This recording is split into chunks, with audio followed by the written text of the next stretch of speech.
Hello दोस्तों, स्वागत है आपका अपने यूट्यूब चैनल मंजिल तक पर। फ्रेंड्स, इस वीडियो में हम देखेंगे एमपी टेट एग्जाम 2022 के 10 मार्च के फर्स्ट शिफ्ट के क्वेश्चंस।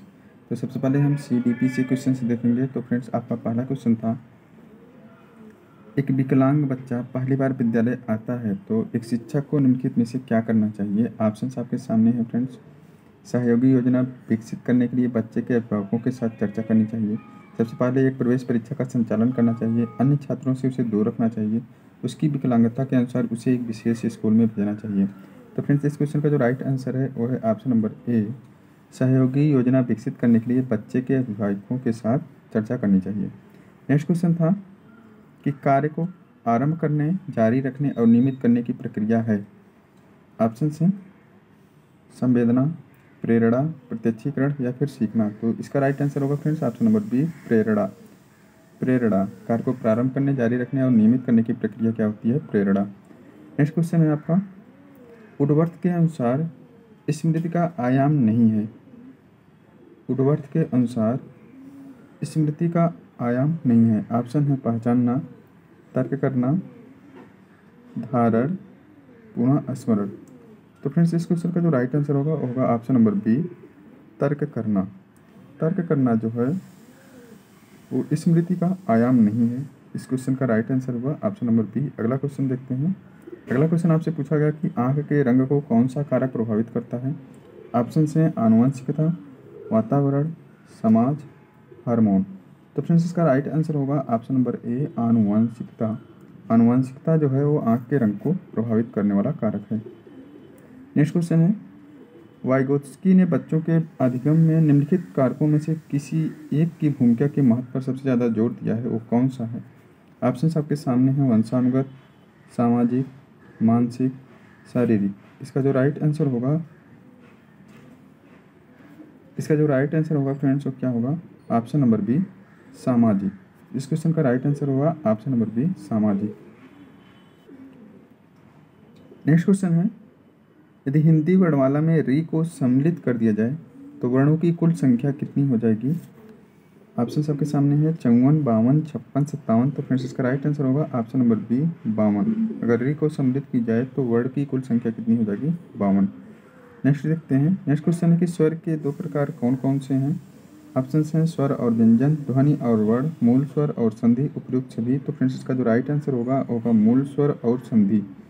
मूल स्वर और संधि जो है वो स्वर के दो प्रकार हैं। तो इसका राइट आंसर होगा ऑप्शन नंबर सी, मूल स्वर और संधि। नेक्स्ट क्वेश्चन देखते हैं। नेक्स्ट क्वेश्चन आपसे पूछा गया है कि उज्ज्वल का संधि विच्छेद क्या है। हिंदी से क्वेश्चन है ये, ऑप्शन आपके सामने है। तो फ्रेंड्स, इसका जो राइट आंसर होगा उत प्लस ज्वल, उज्ज्वल। इसका राइट आंसर होगा ऑप्शन नंबर डी, उज्ज्वल। नेक्स्ट देखते हैं। अगला क्वेश्चन था कि आधुनिक का विलोम शब्द क्या है। तो फ्रेंड्स, आधुनिक का विलोम हो जाएगा प्राचीन।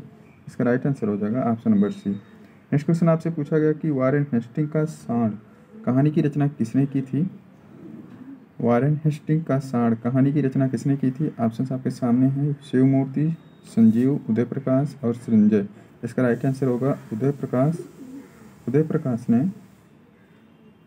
वारेन हेस्टिंग का सांड की जो कहानी है उसकी रचना की थी। तो इसका राइट आंसर होगा option number C. Next question देखते हैं। नेक्स्ट क्वेश्चन आपसे पूछा गया कि निम्नलिखित में से कौन सा शब्द प्रत्यय रहित है। ऑप्शन हैं अध्यापक, गायिका, प्रिया, नकलची। तो दोस्त, इसका जो ऑप्शन नंबर ए है अध्यापक, इसमें कोई भी प्रत्यय यूज नहीं हुआ है।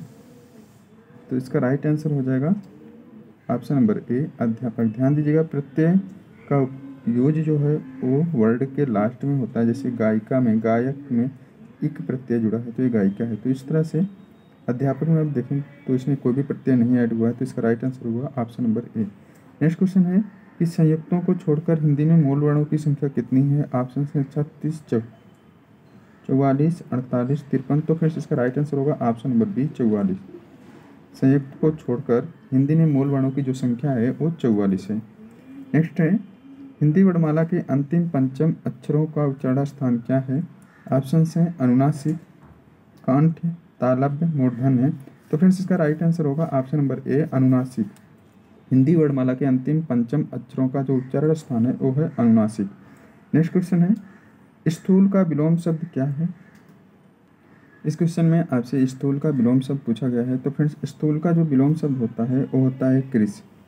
Option number D right answer. Next question है, मनोविज्ञान व्यवहार का शुद्ध विज्ञान है, ये किसका कथन है? तो फ्रेंड्स मनोविज्ञान व्यवहार का शुद्ध विज्ञान है, ये जो है आपका वाटसन का कथन है। इसका राइट आंसर हो जाएगा option number C. Next question पूछा गया कि विद्युत शेल प्राप्त करने के लिए एक उपकरण है। ऑप्शन है इलेक्ट्रॉनों, विद्युत शुल्क, रासायनिक ऊर्जा से विद्युत ऊर्जा, विद्युत बल। तो फ्रेंड्स इसका राइट आंसर होगा ऑप्शन नंबर सी, रासायनिक ऊर्जा से विद्युत ऊर्जा प्राप्त करने का विद्युत शेल जो है एक उपकरण है। अगला क्वेश्चन आपसे पूछा गया कि ऊंट इसके कुबड़ का उपयोग करता है। तो फ्रेंड्स आप इस ध्यान दीजिएगा, रेगिस्तानी रेत में चलने के दौरान शरीर को संतुलन करने के लिए ऊंट के कुबड़ का उपयोग होता है। वसा का भंडारण के लिए, पानी जमा करने के लिए, तापमान विनिमय के लिए। ये आपके ऑप्शन हैं, तो कौन सा ऑप्शन इसका राइट आंसर होगा? तो फ्रेंड्स इस क्वेश्चन का जो राइट आंसर होगा ऑप्शन नंबर बी, वसा के भंडारण के लिए जो ऊँट का कुबड़ होता है उसका उपयोग होता है। ऑप्शन नंबर बी, वसा का भंडारण। नेक्स्ट क्वेश्चन है, साबुन की तैयारी में जिसका उपयोग किया जाता है वो क्या है? ऑप्शन आपके सामने है NaOH, सोडियम सिलिकेट, NaCHO, तो इसका राइट आंसर होगा friends option number A, NaOH का उपयोग साबुन के निर्माण में होता है। नेक्स्ट क्वेश्चन है, दुग्ध में शर्करा का प्रतिशत सर्वाधिक कहाँ प्राप्त होता है? ऑप्शन हैं गाय में, बकरी में, मानव स्त्री में, ये सभी में। तो फ्रेंड्स इसका राइट आंसर होगा ऑप्शन नंबर सी, मानव स्त्री में। मानव स्त्री के दुग्ध में शर्करा का प्रतिशत सबसे अधिक होता है।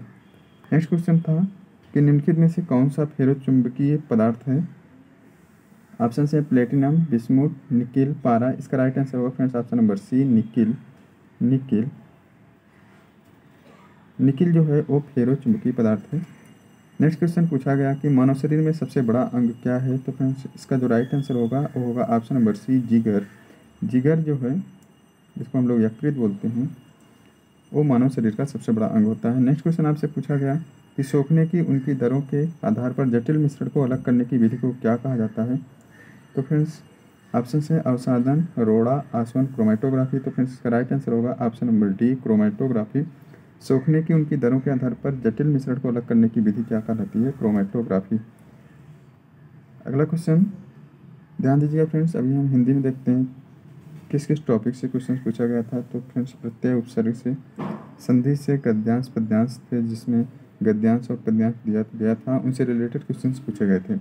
कविता दी गई थी, उनके लेखक पूछे गए थे। मातृभाषा और हिंदी भाषा में तुलना किया क्या सिखाता है, इस टाइप से क्वेश्चन था। इंग्लिश में friends grammar, verb, adverb, direct indirect, learning, adjective, preposition, synonyms, antonyms, passage, इस टाइप के क्वेश्चन पूछे गए थे।